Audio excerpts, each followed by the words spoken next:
당신이 찾던 무서운 이야기 고비의 TV.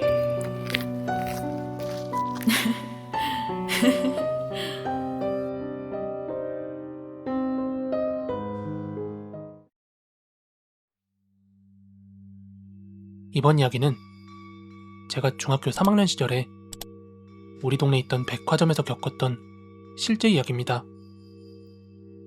제가 사는 곳에는 유나백화점이라고 이제는 부도가 나서 없어진 백화점이 하나 들어서 있었어요. 유나백화점이 처음 생겼을 당시에 계열사가 부도가 나서 자금 압박이 좀 있었나봐요. 신축 건물이던 그 백화점 건물을 완공도 하지 못한 채 건물의 사장님이 극단적인 선택을 하셨습니다. 6층 건물에 사무실이 있었는데 거기에서 목매달았다는 얘기를 들었습니다. 우리 동네에서는 꽤나 유명한 부자였기 때문에 알만한 사람들은 다 알았거든요. 세상 일 어떻게 될지 모른다고 한순간의 부도로 사장은 죽어버리고 가족들은 다른 곳으로 이사를 갔다고 들었습니다. 아무튼 그런 일이 있고 나서 얼마 되지 않아 그 건물은 힘겹게 완공이 되었습니다. 아무래도 부도 처리난 백화점이라서 그런지 원래 백화점 의도와는 다르게 학원이 들어서고 당구장, 피자가게, 음식점 같은 것들이 입점을 하더라고요. 아무래도 분양을 완결짓기 위해서 그랬던 것 같은데 이 때문에 상당히 넓은 건물이었음에도 불구하고 뭔가 텅 빈 그런 느낌? 아마 망해버린 대형 상가 가보신 분들은 그 느낌 대충 아실 거예요. 막 천으로 덮이고 먼지 쌓이고 뭐 그런. 아무튼 이제 때는 제가 중학교 3학년 때 한창 음악 실기시험으로 리코더 연습을 할 때였습니다. 4층에 독서실이 있었기 때문에 이제 저를 포함한 5명의 친구가 비상구 계단에서 신나게 리코더를 불어대고 있었습니다. 아마 그때가 밤 10시쯤 돼서였을 겁니다.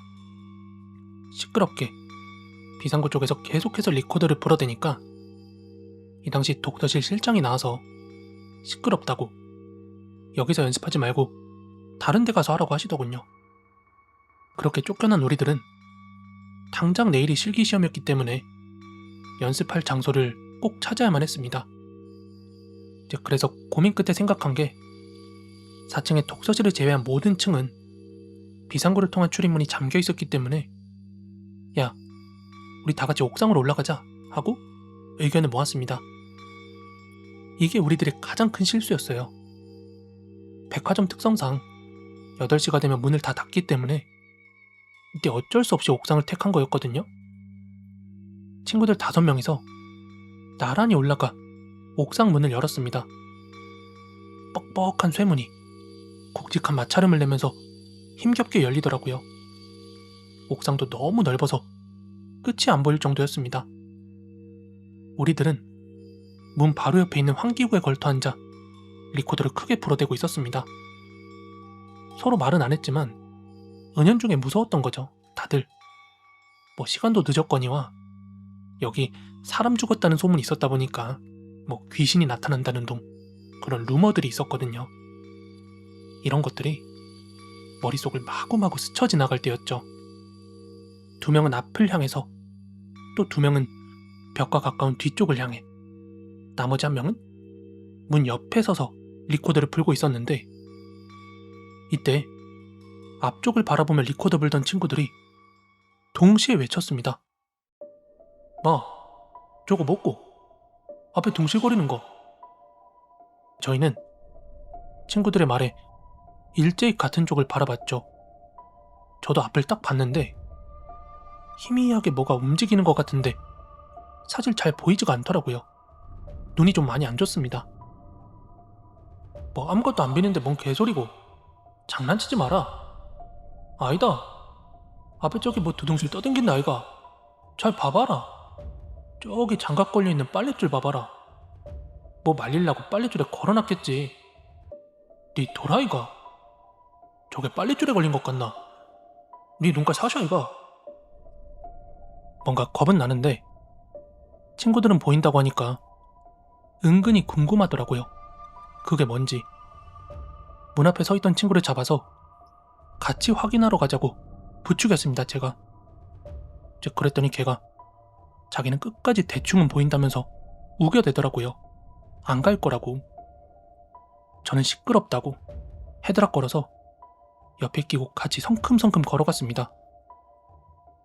한 10발자국 정도 내디디니까 희미하게 보이던 그 물체가 슬슬 형체를 드러내더라고요. 이 빨랫줄에 대수건 머리 부분만 걸어놨는데 이 뒤로 사람 한 분이 뒷짐을 진 것처럼 서 계시는 겁니다. 분명히 뒷모습이 사람 같았습니다. 그런데 앞으로 걸어가면 걸어갈수록 왠지 잘못 왔다는 생각이 들면서 등을 타고 닭살이 계속 돋더라고요. 옆에 있는 친구는 제 헤드락 때문에 시선이 거의 아래쪽으로만 고정된 상태였는데 그 자세로 신음소리만 계속 내고 있었어요. 의지와는 다르게 발걸음이 계속 앞으로 가고 있었는데 갑자기 친구가 미친듯이 발악을 하면서 놔라! 놔라 미친놈아! 놔! 이러면서 갑자기 저를 앞으로 휙 뿌리치고 옥상문을 향해서 미친듯이 소리를 지르면서 뛰어가는 게 아니겠어요? 그런데 옥상문을 박차고 나가니까 뒤에 있던 3명 모두 덩달아서 으아! 이러면서 냅다 뛰더라고요. 완전 어이가 없어진 저도 순간 놀라서 도망가려고 했는데 옆에 발판이 있어서 그걸 비켜가려고 제가 방향을 바꾸면서 뛰었습니다. 이때 저도 모르게 그쪽을 휙 하고 보게 되었는데 사실 너무 오래돼서 옷차림새는 기억도 안 나고 기억할 여력도 없지만요. 근데 이 당시 제 시야에 확실히 보였던 건 완전히 삐져나오기 직전에 눈알과 듬성듬성 빠진 곳이 더 많은 헝클어진 머리하고요. 뭔가에 쥐어 짜인 듯한 선명하게 남아있는 목의 자국이었습니다. 만약에 달리는 상황이 아니었다면 정말 그 자리에서 주저앉아 버렸을 거예요. 문에 뛰어가서 문고리를 잡아당기는데 문이 어찌나 뻑뻑하고 안 열리던지 그 문 여는 몇 초의 순간 동안 미쳐버릴 것만 같더라고요. 겨우겨우 문을 열고 아이씨 4층까지 미친듯이 달려왔습니다. 4층이 독서실인데 3층 내려가는 복도에 그 4명들이 모여있었고 아까 제가 헤드락거렸던 친구는 주저앉아서 울고 있더라고요. 저는 이유를 몰라서 너무 화가 난 나머지 그 친구들 보면서 이야기를 했어요. 야, 이 새끼들아, 누구가 뭐 봤다고 같이 튀어나가노? 어? 그리고 니 때문에 내가 우째 될 뻔했는 줄 아나? 이때는 정말 나 혼자 그 공포를 감당해야 했던 것에 대해 너무 화가 나더군요. 혼자 막 화가 나서 소리치고 있는데 이때 그 주저앉아서 울던 친구가 이렇게 얘기를 합니다. 네가 내 목 걸고 있을 때 다리가 보였다. 근데 다리가 땅에 닿아 있는 게 아니라 둥둥 떠 있더라. 살이 다 썩어서 문드러진 것 같더라고. 내 진짜 미칠 것 같으니까 이제 그만 뭐라 해라. 거짓말을 1절 안 보태고 사실 그대로 이야기한 겁니다. 지금은 제가 학교를 서울로 오는 바람에 자주는 못 만나고 있지만 요즘에도 가끔 만나면 항상 술안주로 이 당시 얘기를 곱씹곤 하고 있습니다. 간지자이보사스 교징한야 하라미타지시. 이 기록은 이 당시 소방당국의 수사 보고서, 생존자의 증언, 그리고 실제 그 건물에서 근무했던 백화점 직원들의 수기를 바탕으로 재구성되었습니다. 사건은 1972년 주말의 활기가 정점에 달했던 어느 토요일 밤의 10시 27분 오사카에 위치한 세니치 백화점 3층 여성복 매장에서 시작이 되었습니다. 이 여성복 매장에서 불길이 피어올랐는데 이 불길은 사실 5층까지만 번졌습니다. 하지만 진짜 살인마는 이 불이 아니라 바로 유독가스였습니다. 건물 7층 캬바레에 있다가 불이 났음을 알아차리고 대피하던 사람들이 점원의 안내를 받아서 옆 건물 볼링장으로 연결되는 통로로 달려갔습니다. 하지만 원래 평소에 커튼으로 가려져 있던 그곳에 나타난 건 다름 아니라 공사를 위해 쌓아 올린 단단한 벽돌벽이었습니다. 완전히 퇴로가 막혔음을 깨달은 이 수십 명의 사람들은 서로를 껴안은 채 차례차례 질식해 숨져갔습니다. 옥상 유원지로 통하는 중앙 홀 계단은 아이들이 함부로 들어오는 것을 막기 위해서 셔터가 내려져 있었습니다. 이 셔터가 유일한 출구라고 믿은 사람들은 필사적으로 이 셔터를 올렸어요. 하지만 바로 그 순간 셔터 뒤에 응축되어 있던 거대한 연기 덩어리가 이 캬바레 내부로 폭풍처럼 쏟아져 들어왔습니다. 이는 생존자들의 마지막 숨통을 끊어버린 치명타가 되었습니다. 한 여종업원은 화장실에서 수건에 물을 적신 뒤에 이걸로 입을 막고 연기를 정면 돌파해 종업원 전용 계단으로 탈출했다고 합니다. 하지만 그녀를 따라오지 못하고 화장실에 남은 동료들은 이 고통을 이기지 못해 변기물에 얼굴을 받고 익사한 채 발견이 돼서 일본 사회에 큰 충격을 주었습니다. 건물 내부에 있던 사람들은 연기를 견디다 못해서 창밖으로 몸을 던지고 말았습니다. 제대로 된 구조 장비가 없던 상황에서 바닥으로 뛰어내린지라 이 당시에 뛰어내린 24명 중에 22명이 콘크리트 바닥에 머리를 부딪혀 현장에서 즉사하고 말았습니다. 이러한 참사 이후에 사람들은 이 장소가 가진 기괴한 역사에 주목하기 시작했는데요. 동시에 소름 끼치는 소문이 돌기 시작했습니다. 이 백화점 자리는 과거 에도 시대의 바로 처형장이었으며 이 당시 처형된 죄인의 숫자와 이번 화재 사고 사망자의 숫자가 118명으로 정확히 일치한다는 내용이었습니다. 이 지역 센니치마이라는 이름 자체가 바로 천일 동안 죽은 자를 위해 기도하는 곳이라는 뜻입니다. 예전 과거 이곳에 대규모의 묘지와 화장터가 있었던 것은 역사적인 팩트이며 실제로 과거 굴착 공사 중에 엄청난 양의 유골이 발견되기도 했다고 합니다. 이 땅 자체가 지닌 죽음의 기운이 이렇게 118명의 희생자를 불러왔다 하는 믿음이 이제 굳어지게 된 계기였습니다. 그리고 1984년 이 참사 부지에 플랑탄 남바라는 새로운 쇼핑몰이 들어섰는데요. 하지만 이 건물 내부에서는 과학적으로 설명할 수 없는 기이한 일들이 계속해서 벌어졌습니다. 야간 방제센터로 걸려오는 내선 전화는 경비원들 사이에서는 그야말로 공포의 대상이었습니다. 왜냐하면 이 전화의 발신지가 이미 영업이 종료되어 전원이 내려간 7층 매장 혹은 화장실이었다고 합니다. 전화를 받고 나면 지독한 노이즈 사이로 살려주세요, 뜨거워요, 이런 식으로 여성의 목소리가 들리기도 했고요. 수화기를 놓지 못한 채 공포에 질린 경비원들이 속출했다고 합니다. 이 중에서도 가장 유명한 실화가 있는데요. 바로 경비원들의 단체 사직 사건입니다. 야간 순찰 중에 엘리베이터가 갑자기 7층에서 멈춰버렸고 문이 열리자 연기가 자욱한 예전에 그 1970년대 캬바레 매장이 보였고 이윽고 비명을 지르며 밀려드는 피투성의 사람들이 보였다고 합니다. 이 광경을 동시에 목격한 경비원 전원은 그 길로 장비를 반납하고 사직서를 제출했다고 합니다. 이렇게 매장 내에서 귀신 목격담이 끊이질 않자 이 당시 백화점 측은 지하에 비밀 신당을 차렸다고 합니다. 직원들은 매일 아침 영업 시작 전에 신당에서 염주를 돌리며 기도를 드렸고 백화점 폐점 후에는 밤새도록 경문을 읊는 그 카세트 테이프를 틀어서 영혼들을 달랬다라는 말도 있습니다.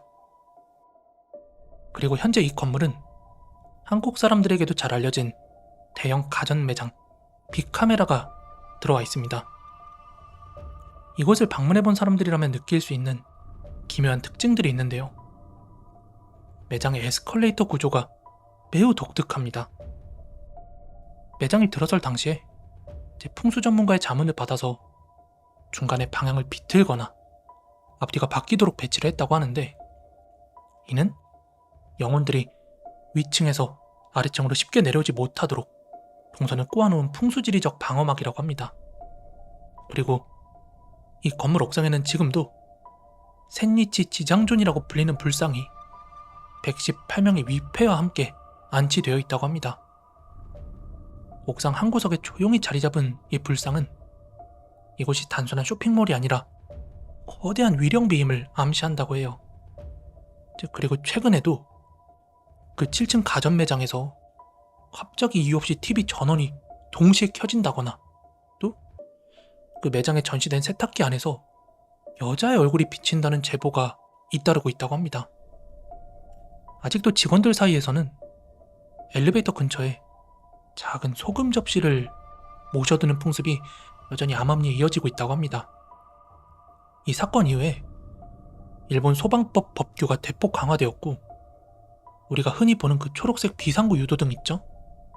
이것이 탄생하게 된 결정적인 계기가 되기도 했습니다. 오늘 이야기의 메인 주제였던 샌니치 백화점 화재 사고 있죠?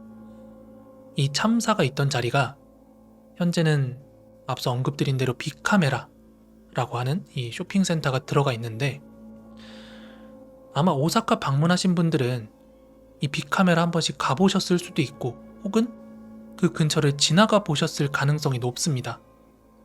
그 남바라고 하는 지역이 가장 한국인 관광객들이 많이 가는 장소 중에 하나인데, 거기 구경하면서 지나다니다 보면 거기를 꼭 지나게 되는 포지션에 위치를 하고 있거든요.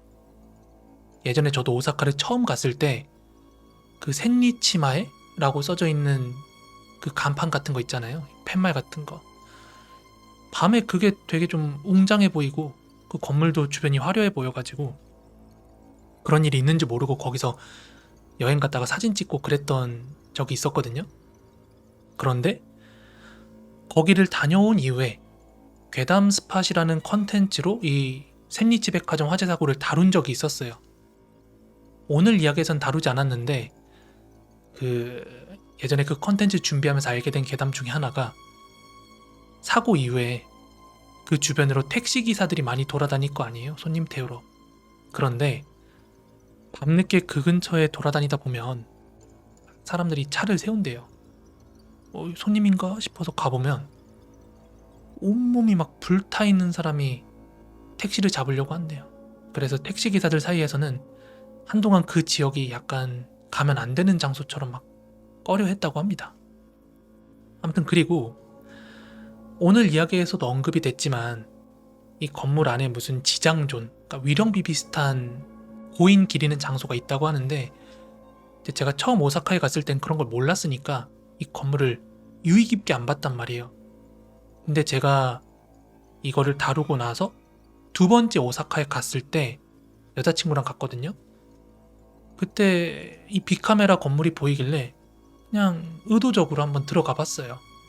들어가서 안에 구경도 해보고, 근데 뭐 사고 현장이었다기에는 관광객도 많고 뭐 볼거리도 되게 많고 그래서 되게 재밌게 구경하다 나왔단 말이에요. 근데 나오는데 제 기억에 그 건물의 정면 도로 쪽이 아니라 그 측면 골목 쪽 입구로 나오니까 그 옆에 방금 이야기에서 나왔던 지장존, 위령비, 뭐 이런 기도 드리는 기도터 같은 게 이렇게 작게 있더라고요. 그래서 저는 지금까지 이게 그 죽은 사람들 기리는 그런 장소구나 이렇게 막연하게 생각을 했어요. 근데 이야기를 오늘 또 다시 준비를 하다 보니까 이 지장존의 위치가 뭐 지하라든지 옥상에 있다, 뭐 이렇게 또 알아보니까 그런 거예요. 그래서 내가 본 건 뭐지 하고 알아보니까 착각했을 수도 있대요. 일본은 길거리 곳곳마다 기도터 비슷한 것들을 많이 만들어 놨거든요. 그래서 너가 본 게 아마 착각했을 수도 있다, 그러면서 알려줬던 내용이 또 검색해보니까 맞는 이야기더라고요. 실제로 이 지장존 같은 게 옥상에 있대요. 건물 옥상에. 근데 제가 궁금해서 이 옥상 사진을 찾아보려고 했어요. 근데 저는 못 찾겠더라고요. 위에 그런 지장존이 어떻게 생겼는지. 보니까 그런 큰 건물이나 쇼핑센터 같은데 관리인들 아니고서는 옥상을 개방을 안 하잖아요. 위험하니까. 그래서 여기도 옥상을 외부인들한테는 개방을 안 한대요. 근데 제한적으로 개방을 해주는 경우가 있는데 이 화재 사고의 피해자 유족들 있죠. 이제 유족들이 고인들끼리거나 아니면은 그 돌아가신 날짜 됐을 때 이렇게 기도 드리러 오시는 분들한테 제한적으로 개방을 한다고 하더라고요. 그리고 이거는 팩트 체크는 제가 못했는데 약간 카더라처럼 도는 말 같아요. 진짜 관리인들이나 건물에 깊게 관련된 사람들 있죠. 이 사람들의 공식적인 건물 관리 매뉴얼에 그 지장존 같은 데 가서 주기적으로 기도드리고 하는 것들이 그 관리 매뉴얼에 들어있다 하는 카더라가 있습니다. 이건 뭐 직접 가서 물어볼 수도 없고 인터넷을 찾아봐도 뭐 카더라처럼 괴담처럼 이야기가 있지 실제로 그 관리인들이 그런 매뉴얼이 있다 뭐 이런 증언이 찾아보기에는 제가 좀 역부족이었기 때문에 이런 일도 있구나 라는 거를 좀 알려드려 봅니다. 아무튼 여러분들 요즘에 항공료 많이 올라서 가까운 오사카 가는 것도 조금 부담스러울 시기가 됐는데 혹시라도 괴담 좋아하시고 오사카 갈 일이 있으신 분들은 그 남바 지역 지나면서 한번 보세요. 되게 가깝게 있거든요. 그리고 제가 말씀드린 정문 말고 그 측면 문 쪽에 분명히 그 기도터 같은 걸 제가 봤단 말이에요. 그래서 그런 것도 보고 뭐 에스컬레이터가 어떻게 돼 있는지 관찰하는 재미도 있을 거라고 생각을 합니다. 자, 제가 이번 주는 월, 수, 금 이렇게 영상을 3번밖에 못 올리게 됐는데 진짜 이사가 안 끝나고 어떻게 보면 이제 리모델링을 한 새 집이잖아요. 그러니까 크고 작은 하자 사항 같은 것들이 생기다 보니까 또 사람도 왔다 갔다 하는 일도 생기고 또 저도 제 나름대로 좀 셀프 이사가 이게 보통이 아니에요. 큰 책장부터 해가지고 침대에 뭐 소파에 직접 다 1층으로 들어다 날랐거든요. 저도 나이가 있다 보니까 몸살이 나더라고요. 몸이 옛날만큼 막 이렇게 그걸 운동으로 받아들이는 시기는 지난 것 같아요. 중노동이 돼버렸고 바오는 지금 깨끗하게 미용을 한 상태인데 일단 기다리시는 분들이 있을 것 같아서 빡빡이 모습이지만 데려와서 보여드리고 마무리 인사하겠습니다. 여러분들 바오가 지금 빡빡이로 털을 밀었는데 어떠신가요? 빡빡인데도 봐줄만 하신가요? 자, 그러면은 저는 이쯤에서 물러나도록 하고요. 여러분들 가시기 전에 좋아요, 구독하기 한 번씩만 부탁드리고 다음 주 안에는 방 정리, 이사 정리 같은 걸 좀 끝내보도록 최대한 좀 서둘러 보겠습니다. 매일매일 하나씩 영상 올리고 싶은데 영상 빼먹는 날은 오히려 제가 좀 많이 스트레스를 받아요. 아무튼 여러분들 열심히 하겠습니다. 앞으로 지켜봐 주시고요. 다음 영상에서 또 인사드리도록 하겠습니다.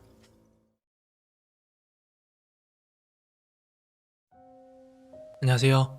코비의TV입니다. 이번 이야기는 무슨 귀신 이야기 같은 거 아니고 제 개인적으로 너무너무 소름이 돋았던 한 사고 이야기인데요. 먼저 2025년 12월 1일에 부산 진구의 한 목공방에서 20대 여성 수강생 한 명이 사망하는 사고가 발생했다라면서 기사가 함께 난 게 있었어요. 이 진구라는 곳이 부산의 가장 중심지인 서면을 포함하는 지역구잖아요. 그러다 보니까 저도 그 진구 라인으로 자주 왔다 갔다 하니까 와, 어디서 그런 거지? 막연한 궁금증이 있었어요. 희한하게 제가 부산 살면서는 항상 제가 사는 곳 가까이에서 자꾸 큰 사건 사고들이 많이 벌어졌거든요.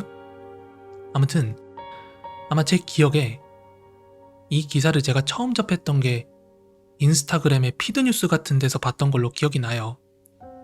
그 내용이 어떤 거였냐면은 부산 진구에 있는 한 목공방에서 혼자 작업 중이던 20대 여성 수강생이 고정된 톱날에 목이 베이는 사고가 있었다, 이렇게 기사가 났었어요. 아마 고정된 톱날이라고 한 거 보면 이렇게 들고 전기톱 같은 걸로 하는 게 아니라 마치 이렇게 절삭기 마냥 돌아가는 톱날에 의한 어떤 사고가 있었던 걸로 생각이 드는데, 이제 당연히 안전사고라고 생각을 했죠, 저도. 그리고 이 목공방이라는 곳이 이제 목수, 어떤 가구를 만들거나 인테리어를 하면서 나무를 자르고 붙이고 뭐 그런 공정을 배우는 곳이잖아요. 당연히 뭔가 빨려 들어가면서 안전사고가 났겠구나 이런 식으로 저도 머릿속으로 생각을 했고, 요즘은 SNS나 이런 뉴스 같은 거 댓글만 봐도 사람들이 왈가왈부를 많이 하잖아요. 내 아는 사람이다, 뭐 옆 동네다, 뭐 이렇게 사고가 났을 것이다, 뭐 그런 의견들이 다양하니까 저도 요즘에는 그런 거 접하면 댓글 먼저 많이 열어본단 말이에요. 근데 당시 댓글을 봤더니 사람들 역시 뭐 머리카락이 빨려 들어갔다든지, 혹은 그런 후드티 같은 거 입으면 있는 옷 끈이 말리면서 발생한 안전사고 아니냐, 이런 추측성 댓글이 되게 많았던 걸로 기억을 해요. 그리고 또 그 공방에 책임을 묻는 듯한 댓글이 있었던 것도 분명히 기억합니다. 왜냐하면 이 목공방 사건이 있었던 그 무렵인가 그보다 앞서서 아마 이것도 부산이었던 걸로 기억을 해요. 24시간 헬스장이 있어요. 근데 보통 이런 24시간 헬스장은 밤에 사람이 없잖아요. 직원이 없어요. 잘 없어. 그래서 아마 거기서 사람이 죽었거나 다쳤거나 그런 일이 발생을 했거든요. 밤 사이에. 근데 직원이 없음을 인지하고 간 회원 잘못이다, 혹은 뭐 이게 업장에서도 그럼에도 불구하고 관리를 했어야 되지 않느냐, 이런 왈가왈부가 있었다 보니까 사람들도 당연히 뭐 목공방의 주인이 좀 그런 부분에서 관리가 부실했던 게 아니냐 이런 말도 있었거든요, 댓글에. 그리고 저도 뭐 그런 거 보면서 당연히 뭐 안전사고가 났나 보구나 라고 생각을 했거든요. 또 게다가 이 당시 기사가 났던 그런 기사들 보면 경찰이 아직 사고 경위를 조사 중이다 라고 마무리가 되어 있었고, 또 일부 다른 인터넷 기사들의 어떤 타이틀을 보면 만약에 안전장치가 없었다면 그 목공방 운영자의 실형이 불가피하다, 이렇게 타이틀이 달려버리니까 뭐 저를 비롯해서 많은 사람들의 생각은 그 흐름이 비슷했겠죠. 여기서 말하는 사고 경위의 조사는 그 목공방 회원이 그런 수칙을 정확히 안내를 받았느냐 못 받았느냐, 혹은 그 지도자가 제대로 지도를 했느냐 안 했느냐, 뭐 이런 거 왈가왈부 하는 줄 알았죠. 그런데 얼마 뒤 이 사건의 어마어마한 반전이 이 공방과 얽힌 사람들을 통해서 드러나게 됐어요. 인터넷에. 이 반전 보고서 제가 진짜 그 근래 들어서 최고 소름이 돋았던 걸로 기억이 나요. 진짜 그 어떤 걸로도 비교할 수 없이 머릿속으로 상상이 됐는데, 이제 지금부터는 뭐 제 개인적인 생각은 제외하고 실제로 인터넷에 게시되었던 그 주변인들의 글을 토대로 전달해드린다는 점 참고 바랍니다. 먼저 본인의 지인이 이 사고가 났던 목공방의 회원이라고 밝힌 한 네티즌 말하길, 사고 당일엔 수업이 없었던 날이라고 합니다. 그리고 다른 회원들은 아무도 없는 상태였고요. 이 사고가 있은 뒤에 경찰이 와서 그 기계실을 비추는 CCTV를 확인했는데 놀랍게도 안전사고는 아닌 것으로 결론이 나왔다고 합니다. 사망에 이른 그 회원분이 거의 1년 가까이 교육을 받아온 회원이었기 때문에 어느 정도 능숙하게 자유작업이 가능한 사람이었다고 해요. 그러니까 안전사고는 아니다, 그리고 공방에는 혼자 있었다? 그럼 당연히 살인사건은 아닐 거 아니에요. 그럼 극단적인 선택이라는 결론 딱 하나가 남는다는 건데, 다른 네티즌들은 아니 고인이 극단적인 선택이라도 했다는 거냐, 고인 모독하지 말라 이러면서 막 댓글로 왈가왈부가 있었어요. 이 네티즌분이 이어서 말하기를, 고인에 대한 예의 때문에 경찰 측에서는 그 CCTV 장면을 구체적으로는 말해주지 않았다고 해요. 다만 작별 인사처럼 그날 책상마다 작은 인형들을 올려두고 갔다면서 공방이 제일 편했던 것 같네요 라고 말했다고 합니다. 마지막으로 이번 일이 발생한 공방에서 3년 전에 교육을 받았고 지금도 종종 작업을 한다라고 밝힌 어느 네티즌이 언급한 내용이 있었어요. 이분 내용은 조금 더 구체적이었는데 이 당시 경찰을 비롯해서 과학수사대까지 출동을 했는데 이 공방 같은 경우는 그냥 사람 다니는 동선 곳곳마다 CCTV가 설치가 되어 있었대요. 그리고 그 수사하시는 분들이 극단적인 장면이 명확하게 담긴 그 장면 보고 그 자리에서 결론을 지었다고 합니다. 심지어 휴대폰 포렌식도 하지 않았대요. 뭔가 조사할 만한 거리가 있거나 아니면 뭔가 의심스러운 정황이 있어야 포렌식 같은 것도 하고 밝히고 할 텐데 그냥 그 장면 안에서 그냥 고정된 톱날이라는 것은 상상을 해보세요. 제가 이것 때문에 소름이 돋았는데 그냥 스스로 목을 거기다 넣어놨다는 소리다 보니까 그 현장을 처음 발견한 사람의 트라우마는 진짜 어땠을지 감도 안 오고요. 이거 듣기만 해도 소름이 쫙 돋았던 사건 중에 하나였습니다. 이거는 번외인데 오늘 사건 이야기에서도 그 현장을 최초 발견한 사람도 엄청나게 충격이었을 텐데 경찰분들이나 그 조사하시는 분들은 이런 장면들이 담긴 CCTV를 볼 때 그분들은 괜찮나 싶은 거예요. 물론 이 경찰관이라든지 소방관이 된다는 일이 나는 공경에 처한 사람들을 구해주고 싶다라는 그런 사명감에 되신 분들이겠지만 그것과는 별개로 내가 비위가 약하거나 혹은 내가 이런 끔찍한 걸 봤을 때 정신적으로 버텨주냐 이런 문제잖아요. 물론 이제 경찰분들이 어떻게 시험을 보고 어떤 과정에 의해서 뽑히는지 대충은 알고 있어요. 왜냐하면은 예전에 제 친구가 경찰 공무원 준비한다고 막 시험 준비를 하고 있었거든요. 근데 얘가 시험 준비하는 과정에서 공황장애가 온 거예요.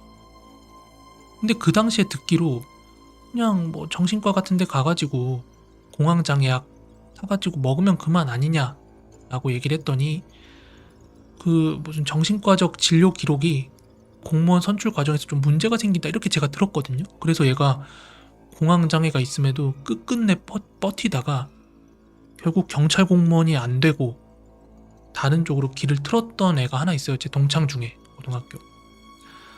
근데 그래서 어느 정도 그런 뭐 멘탈적인 것도 검증된 사람들을 뽑는 건지 모르겠지만 이게 실전은 또 다를 거란 말이에요.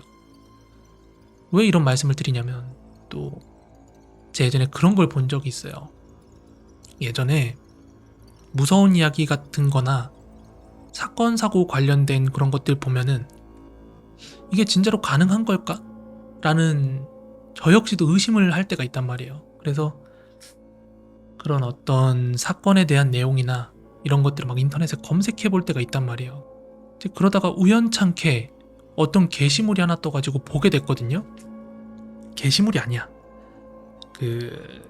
우연찮게 저도 검색이 된 건데 무슨 국가도서관이라든지 아니면 논문도서관처럼 논문이나 학술자료 같은 게 모아져 있는 그런 사이트가 있어요. 그런데 여기에서 경찰분들이나 아니면 조사관분들이 연구하고 학술 자료로 쓰기 위해서 올려놨던 논문 같은 게 존재하는데 이게 범죄 관련 논문이었거든요. 거기에 사람이 이런 수법으로도 죽는다, 이런 수법으로까지 극단적인 선택을 할 수 있다, 이런 논문이었던 것 같아요. 그래서 그 죽음의 방법과 실제 시신의 사진과 그 현장 사진 그대로 논문에 올라온 게 검색이 되는 거야. 필터링 없이 그냥 그게 보인 거예요. 그래서 그래, 맨날 이런 거 보고 이런 거 연구하니까 그런 거 봐도 조금은 무덤덤할 수 있겠구나 라는 생각을 좀 했는데, 그러는 한편 계속 그런 거를 보면서 괜찮을까 하는 그런 걱정도 들었어요. 제가 누차 말씀드렸듯이 작년 여름에 제가 진짜 사람 죽는 거를 눈앞에서 처음으로 봤는데, 저는 지금까지 진짜 제가 거의 뭐 다이아몬드 멘탈인 줄 알았거든요. 아, 근데 그게 아니다. 산산조각이 날 수 있는 유리 멘탈이라는 걸 그때 처음 알았기 때문에 이걸 맨날 보는 사람들은 괜찮을까 싶은 생각이 들었던 거죠. 아무튼 오늘 이 사건 같은 경우도 그 당시에 처음 접하고 되게 충격이었는데, 그래서 사건 당시에 바로 다루기에는 저도 조금 그렇고, 어느 정도 시간이 지나서 이런 사건도 있었다 하고 말씀을 드려보았습니다. 자, 일단은 오늘 이야기는 여기까지고요. 내일은 다시 또 10년과 관련된 그런 무서운 이야기들 한번 준비해서 들려드려 보도록 하겠습니다. 여러분들 다들 좋은 밤 되시고 항상 좋은 생각 많이 하시고요. 저는 여기서 물러나도록 하겠습니다. 감사합니다. 일본 도쿄 시부야 한복판 국립경기장 바로 옆에 위치한 센다가야 터널이라는 한 터널이 있는데요.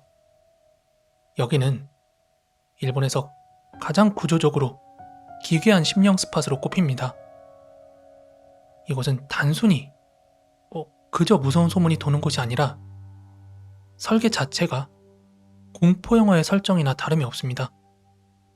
이 터널이 공포의 대상이 된 이유는 귀신보다 훨씬 더 비상식적인 건설 배경이 있습니다. 1964년 일본 도쿄올림픽 개최를 앞두고 도로 정비가 시급했던 거예요, 일본 정부가. 그러면서 이 국립경기장으로 가는 최단 경로를 설계하게 되는데요. 그런데 이 경로 한가운데 역사 깊은 사찰인 센주인이라는 사찰이 있어요. 이 사찰에는 거대한 공동묘지가 있었습니다. 원래 보통은 이런 데다가 건설을 하게 되면 묘지를 지당이 이장을 해야 맞잖아요. 그런데 올림픽 개막까지 시간이 없었던 당국은 말도 안 되는 결정을 내립니다. 묘지를 옮기지 말고 이 밑을 파서 터널을 뚫자라는 계획이었죠. 그렇게 64년에 완공된 이 센다가야 터널은 지금도 터널의 천장 바로 위에 시신들이 안치되어 있는 실제 공동묘지를 머리에 이고 있습니다. 구글 어스나 위키백과 지도로 보면 이 터널 바로 위가 빼곡한 묘지인 것을 눈으로 확인할 수 있습니다. 100% 팩트고요. 이 터널의 구조 자체가 산자와 죽은 자의 경계가 그냥 뒤집혀 있다 보니까 이곳을 지나는 운전자들의 투구는 매우 구체적이고 일관적입니다. 한밤중에 터널을 지날 때 위에 천장에서 피에 젖은 여자가 차량의 보닛이나 앞유리 위로 쿵 하고 떨어진다는 것입니다. 목격자들은 여자가 서 있는 게 아니라 거꾸로 매달린 채 떨어진다고 일관되게 말을 한대요. 머리 위에 묘지가 있기 때문에 귀신들이 바닥을 뚫고 이 터널 안으로 떨어진다 하는 뭔가 그럴싸한 공포가 형성이 되어 있습니다. 그리고 이 터널을 빠져나온 운전자들은 곧 세차장에서 경악을 하고 마는데요. 아니, 안에서 목격한 거야. 헛것을 봤다고 치부할 수도 있겠는데 밖에 나와서 차를 확인해보니까 이 차 지붕이나 뒷유리에 흙 묻은 손자국들이 무수히 찍혀 있었어요. 그러니까 묘지 속에 있는 흙을 묻힌 원혼들이 차량에 달라붙었다라는 괴담인데요. 이거 일본 도쿄의 택시기사들 사이에서는 꽤 유명한 실화 기반의 괴담이라고 합니다.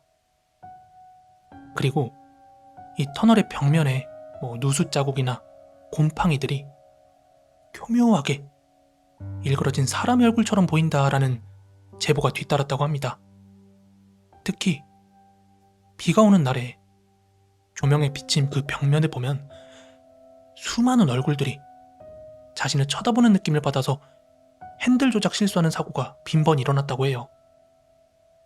마지막으로 이 센다가야 터널 바로 옆에는 일본에서 엄청 유명한 녹음실인 빅터 스튜디오가 있습니다.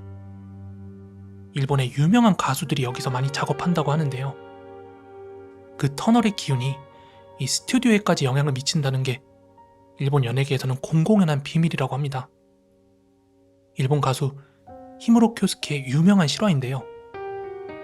한 번은 솔로 활동 당시에 녹음을 진행하던 중이었대요.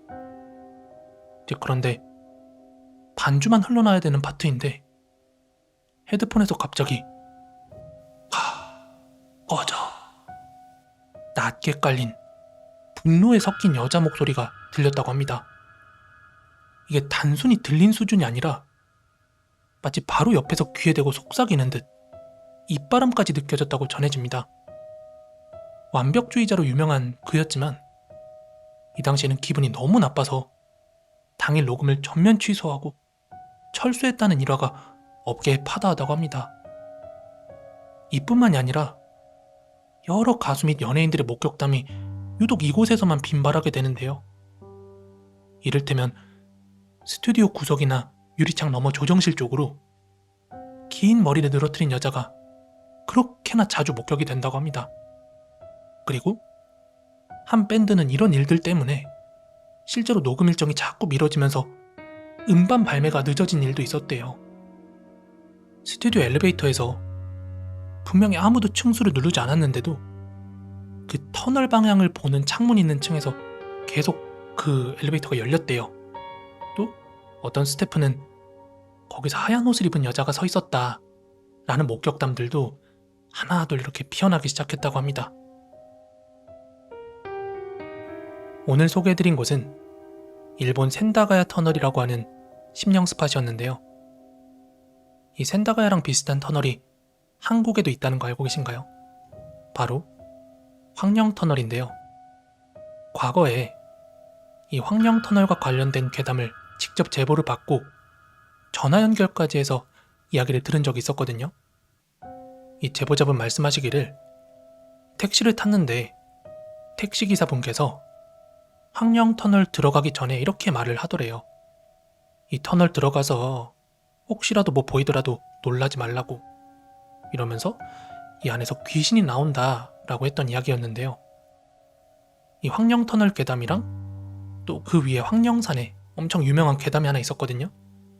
그래서 그 두 개를 엮어서 실제로 제가 거기를 다녀오기도 했었죠. 그런 뒤에 심야괴담회에서 제 채널의 그 제보자랑 인터뷰 중에 나왔던 내용을 인용해서 방송을 한 거예요. 그러면서 다시 많은 분들이 제 채널에 그 컨텐츠 보겠다고 찾아와 주셨어요. 물론 코비의 TV 출자라고 밝히진 않았더라고, 방송에서. 근데 어떻게 알고 오시더라고요. 이제 그 이후에도 황령터널, 황령산과 관련한 괴담 제보는 추가적으로 더 있었는데요. 결론은 황령터널이라는 곳이 전국에서 가장 사고가 많은 터널로 1위라고 해요. 당연히 그렇게 사고가 많이 나고 사망사고가 있는 현장에서는 귀신도 많이 나타나지 않겠는가, 뭐 이렇게 괴담이 많은 이유를 추론해 볼 수 있었겠죠. 그런데 되게 재밌는 사실이 있습니다. 황령터널 위에도 무덤이 엄청 많았던 거 아세요? 뭐 당연히 대한민국의 뭐 여러 산들 보면 뭐 무덤 없는 곳이 없겠지만, 제가 예전에 괴담 속으로를 부산 지역 위주로 많이 조사를 했어요. 부산에 터를 잡고 살다 보니까 만약에 제가 서울을 살았으면 뭐 경기도나 강원도나 그 근처로 많이 갔겠죠. 근데 한참 그 당시에는 부산에 관련된 괴담들을 많이 조사하다 보니까 문현동이라는 동네가 있어요. 부산에. 사람들한테 알려지기를 뭐 문현동 무덤마을이라고 알려졌는데, 실제로 그 동네 사람들이 부르는 이름은 문현동 안동네라고 불렀습니다.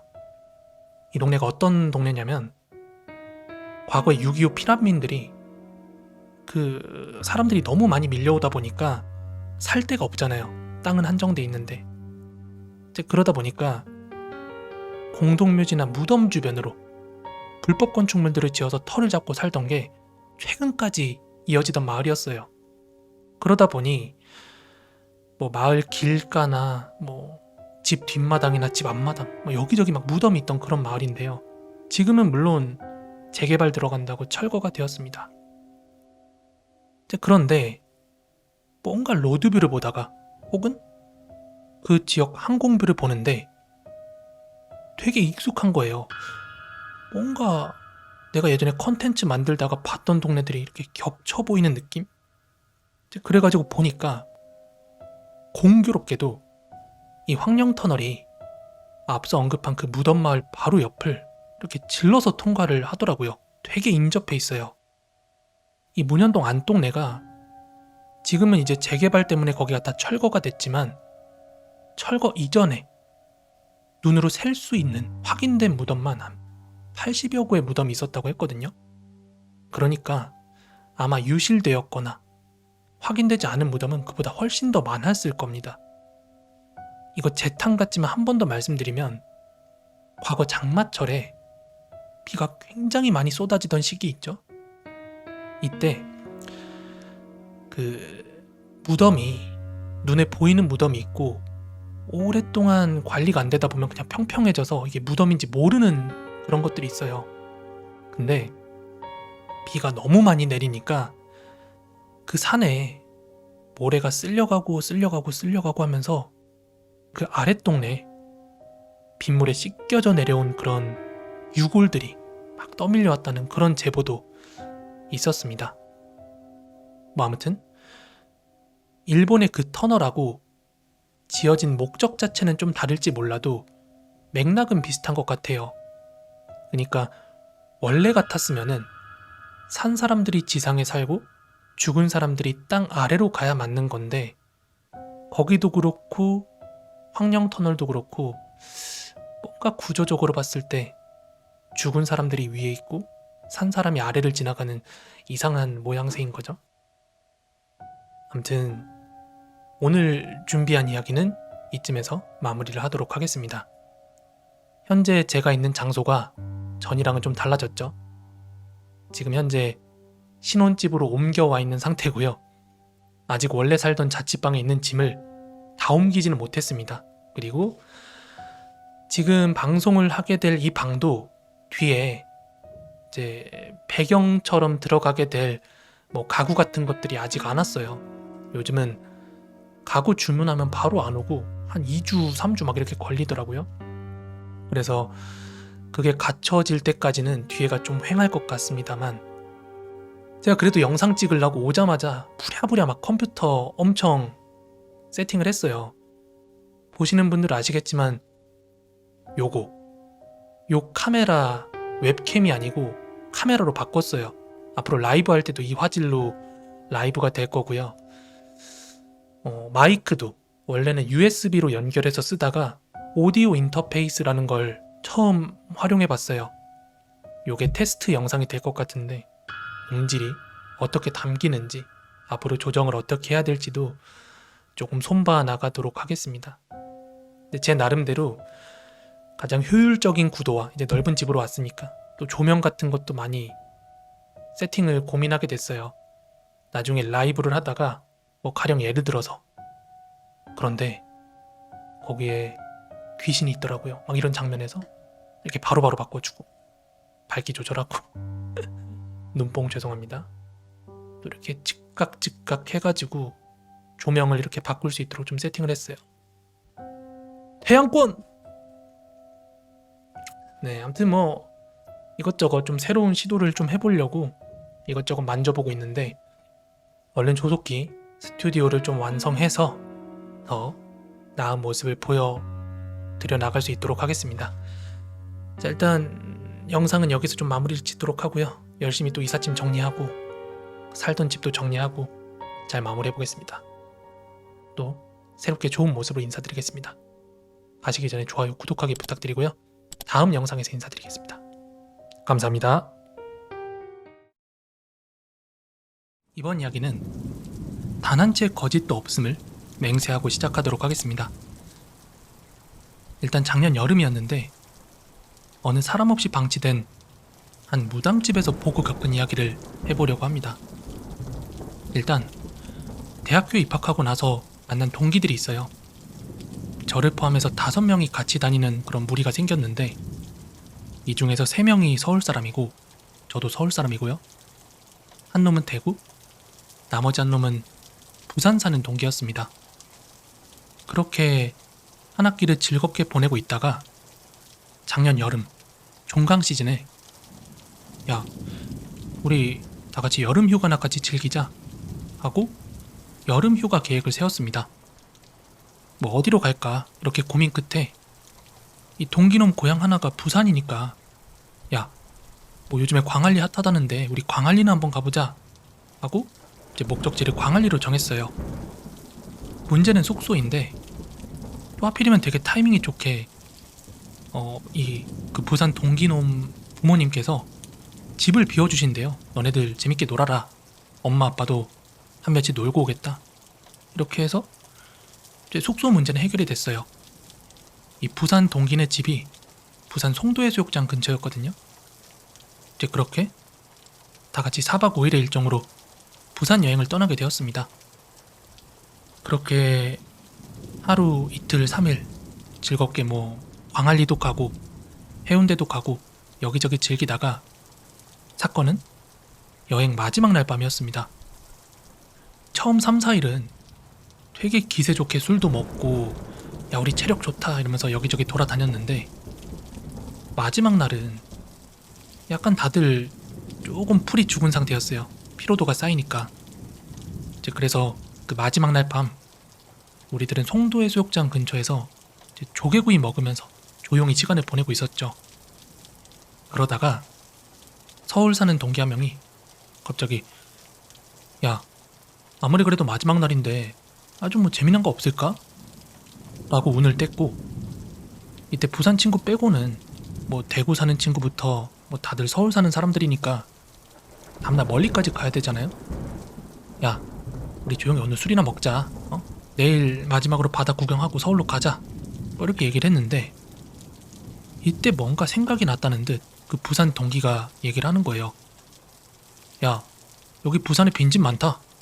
니 혼자 담력 체험이나 다녀왔나? 이렇게 얘기를 하는 거예요. 이제 그러자 그 서울 친구가 눈알이 휘둥그레지면서 야 진짜로 흉가 체험이나 한번 갈래? 이러는 거예요. 이제 그랬더니 그 부산 동기가 이제 지가 고등학교 때 이제 부산 친구들이랑 몇 번 가본 데가 있다면서 니 진짜 갈 거면 말해라. 내 데리고 갈게. 이러는 거예요.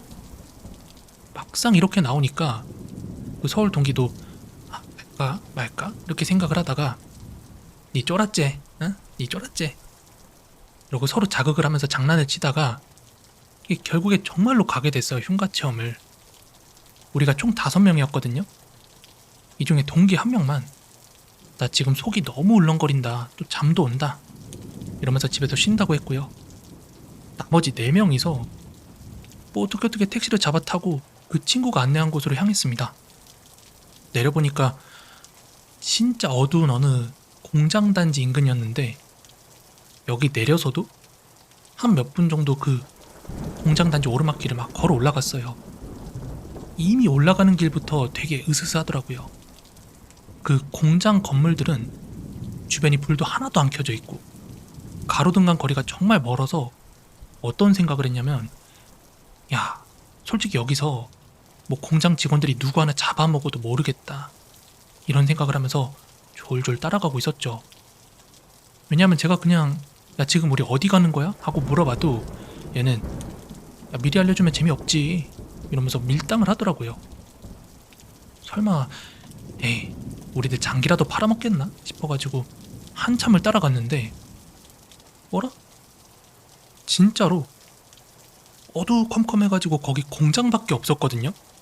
다 불 꺼진 공장 건물들밖에 없던 그 오르막 끝에 정말로 사람 살던 집 같은 게 딱 나오는 거예요. 마당이. 이 공장 단지 생기기 전에 무슨 주택가였는지는 모르겠어도 하여간 그 집이 딱 한 채가 있는 거야. 딱 한 채가. 야 이런 곳에 왜 집이 있냐? 하고 물었더니 봐봐라 내 말 맞지? 여기 개소름 돋을걸? 이렇게 호언장담을 하길래 우리는 다 같이 핸드폰으로 후레쉬를 켜고 마당부터 둘러보기 시작했습니다. 우리도 즉흥적으로 온 거라 손전등이라든지 장비를 챙겨온 게 아니잖아요. 아무튼 그렇게 마당으로 접근을 했더니 그 마당 안에 장독대도 있고 아궁이 비슷한 것도 보이고요. 일단 방치된 지 최소 몇 년은 되어 보였습니다. 저도 흉가체험, 폐가체험이라는 걸 이날 처음이었어가지고 이게 분위기가 으스스하긴 했거든요. 하지만 그나마도 4명이 함께 있어서 좀 괜찮았습니다. 하지만 곧 이곳이 어떤 장소인지 깨닫게 되었어요. 마당 한 곳에 양초 세워놓는 그 촛대가 있는 거예요. 이 촛 켜놓고 기도하는 기도터가 보였고 이 집 내부로 천천히 들어갔더니 벽 전체에 크게 무당집에서 볼 법한 큰 그림이 있습니다. 그리고 그 그림 옆에 한쪽 벽으로 색동저고리 같은 게 걸려있는 거예요. 맞아요. 여기 그 문 닫은 무당집의 동기가 데려온 거였어요, 우리를. 아까까지만 해도 좀 괜찮았는데 이제는 안 괜찮더라고요. 우리가 손전등을 제대로 챙겨온 것도 아니고 다들 핸드폰 후레쉬로 주변을 살짝살짝 보다 보니까 더 으스스한 거 있죠. 아무튼 무슨 폐병원이라든지 그런 규모가 큰 건물이 아니었기 때문에 한 바퀴 둘러보는데 그렇게 오랜 시간은 걸리지 않았어요. 그냥 문 닫은 폐가도 기분이 안 좋을 텐데 무당집이잖아요. 기분 나빠서 슬슬 가자고 했습니다. 다 같이 슬슬 등지고 그 집을 빠져나가려고 하는 바로 그 순간이었어요. 우리 뒤쪽에서 신발 끌고 걷는 소리가 들리는 거예요.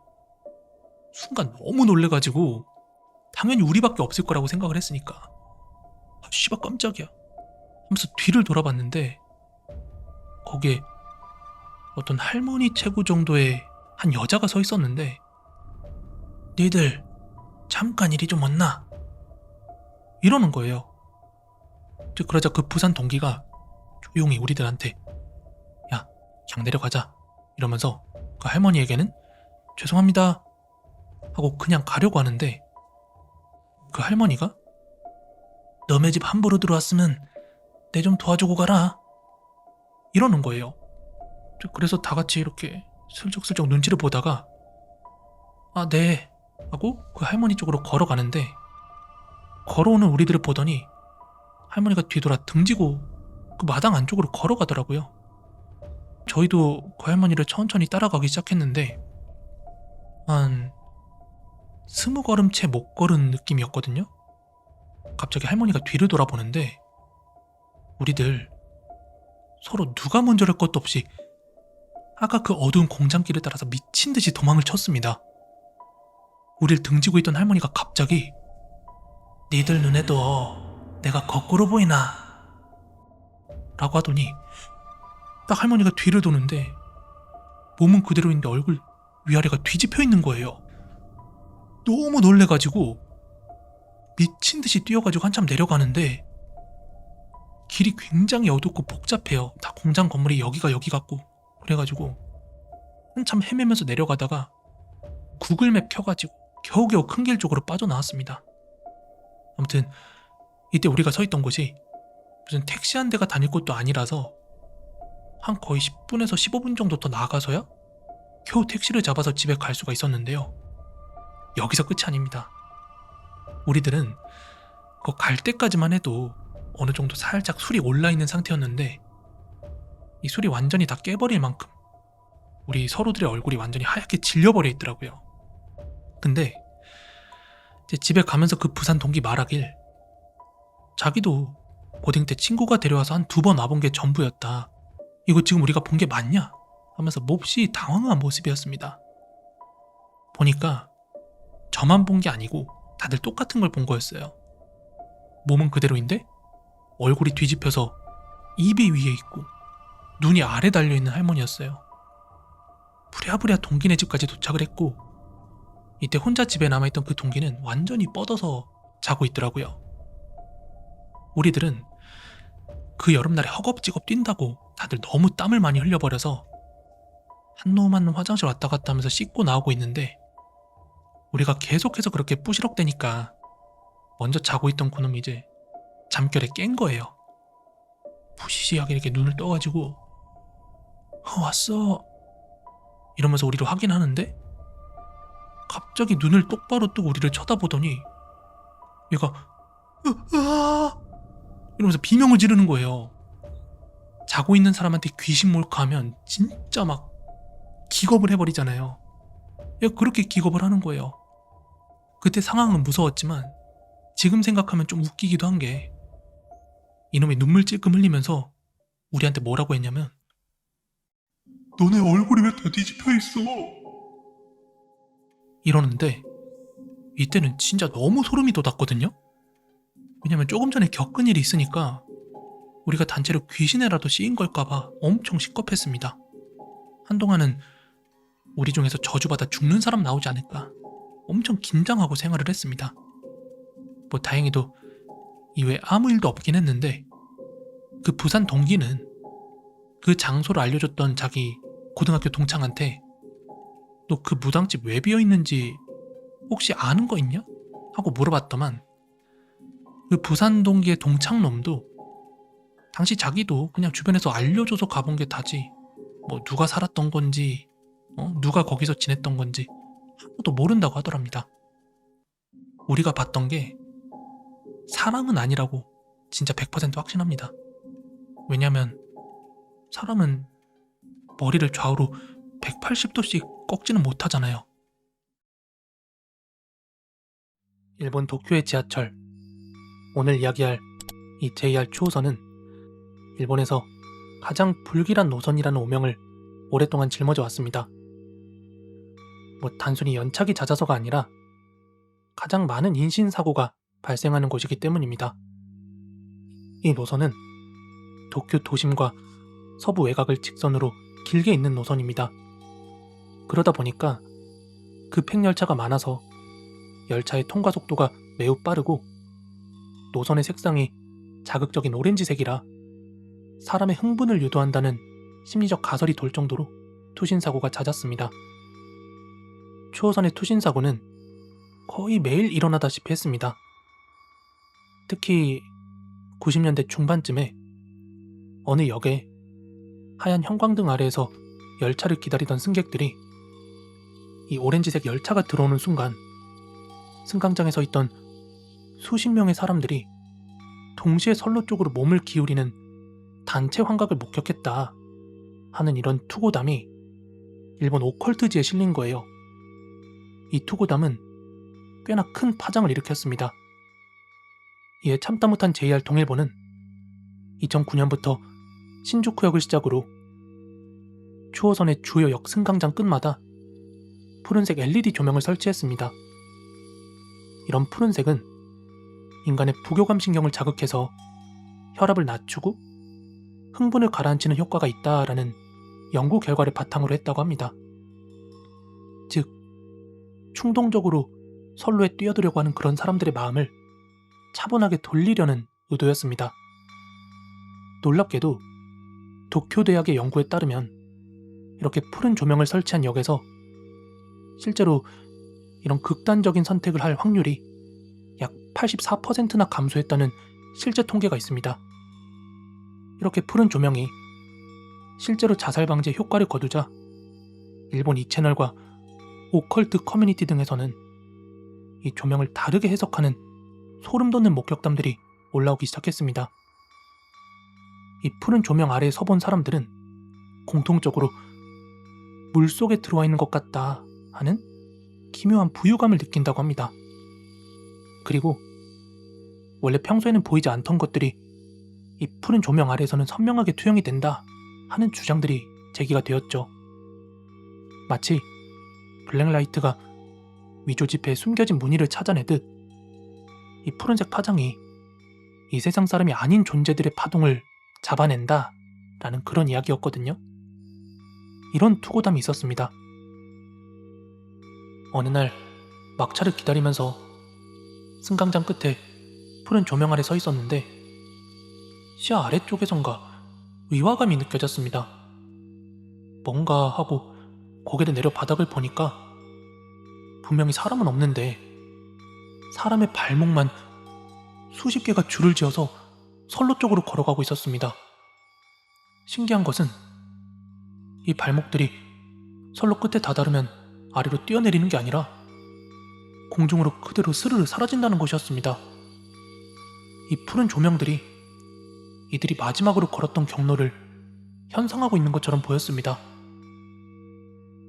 이러한 투고담 말고도 다른 유명한 괴담에 따르면 푸른 조명 구역에 들어온 사람들 중에 유독 그림자가 2개인 사람 혹은 아예 그림자가 없는 사람이 섞여 있다는 이야기가 있습니다. 이들은 주변 사람들과 전혀 눈을 마주치지 않고 오직 선로 쪽만 멍하니 바라보고 있대요. 그러다가 열차가 들어오는 순간 안개처럼 사라져버린다고 합니다. 이런 괴담들을 뒷받침하는 실제로 기괴했던 한 사건이 있었습니다. 신주쿠역 승강장에서 수많은 승객들이 한 여고생이 선로로 뛰어드는 것을 목격해서 열차가 실제로 급제동한 사건이 있었습니다. 하지만 경찰과 영무원이 선로를 샅샅이 뒤졌음에도 불구하고 시신은커녕 피 한 방울, 옷까지 하나 발견되지 않았습니다. CCTV 확인 결과 여고생이 선로 쪽으로 달려가는 모습은 찍혔는데 여고생이 뛰어내리는 순간의 영상이 노이즈와 함께 사라져버린 미스테리한 일화가 실제로 신문에 짧게 실리기도 했었습니다. 오늘 말씀드린 JR 추호선의 푸른 조명은 의도나 과학적으로는 생명을 살리는 빛이지만 여기서 죽어나간 수많은 영혼들을 기억하는 일반 대중들에게는 이승과 저승의 경계를 비추는 현상액처럼 받아들여지고 있습니다. 아무래도 이렇게 조명이 켜진 후에 귀신이 더 잘 보인다 하는 괴담은 어쩌면 푸른빛이 주는 특유의 비일상적인 분위기와 또 이 노선만이 가진 비극적인 역사가 결합해 만들어낸 현대판 위령비일지도 모릅니다. 제가 아주 어릴 때 교통카드도 없던 시절 당시에는 지하철마다 스크린도어가 없었던 게 기억이 나요. 근데 본격적으로 제가 지하철을 활용하기 시작한 대학교 다니고 직장인 다닐 시절에는 스크린도어 없는 역사가 없었던 걸로 기억을 하거든요. 그래서 실제로 뭐 열차에 누가 뛰어들어가지고 사고가 났다더라, 그런 이유로 연착이 됐다더라 하는 일은 학창시절 내내 또 직장생활하는 내내 그런 일은 마주하지 못했던 것 같아요.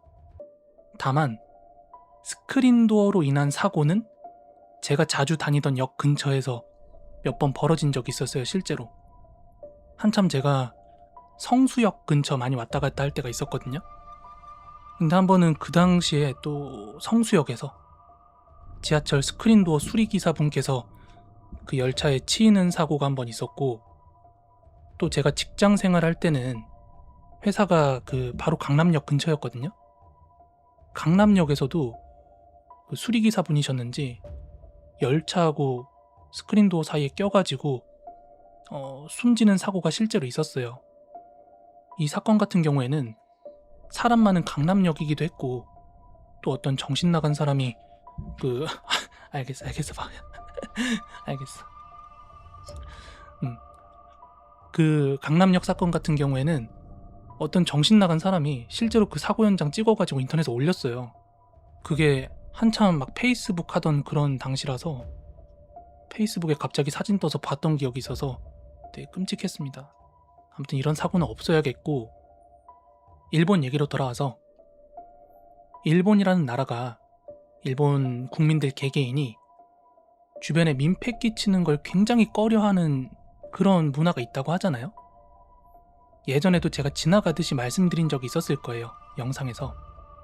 일본 같은 경우는 만약에 누군가가 지하철에서 극단적인 선택을 한다, 그러면은 빠른 속도로 열차에 그게 부딪히면 열차에도 손상이 갈 거고, 뭐 혈흔이나 이런 것 때문에 주변이 더러워지고 또 열차 지연도 생길 거 아니에요. 구급대원들도 출동할 거고. 이런 모든 비용을 유가족한테 청구를 한다고 합니다. 그 유가족들도 사람들한테 민폐 끼쳐서 정말 스미마셍하다 이러면서 뭐 꾸역꾸역 그 죽은 사람 때문에 발생할 비용을 그 가족들이 갚아 나간다고 하더라고요. 뭐 죽은 사람의 심정이야 우리가 헤아릴 바는 없지만, 일본에서 이렇게 지하철에서 그런 극단적인 선택을 하는 사람들의 경우에는 거의 민폐의 끝판왕이다.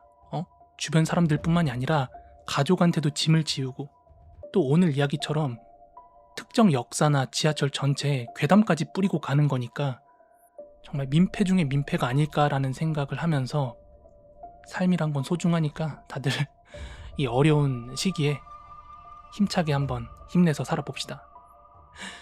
네, 이야기는 여기까지고요. 우리 바오가 촬영한다고 지금 지쳤어. 얼른 내려주도록 하겠습니다. 아마 목요일 날쯤 되면은 바오가 미용을 해서 빡빡이가 될 거예요. 털찐 바오 지금 많이 봐두시고요. 저는 다음 영상에서 인사드리도록 하겠습니다. 다들 좋은 밤 되시고요. 가시기 전에 좋아요, 구독하기 부탁드리겠습니다. 그럼 안녕.